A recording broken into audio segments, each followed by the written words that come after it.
Nhấc lên. Đúng rồi.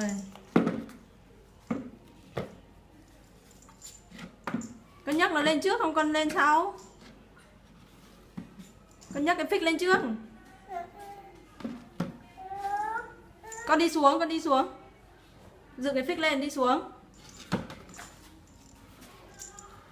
Rồi. Đấy, dựng cái phích lên đi xuống, nhấc phích lên trước. Nhấc phích lên trước. Con đứng đấy nhấc phích lên. Đừng quay lại nhấc phích lên.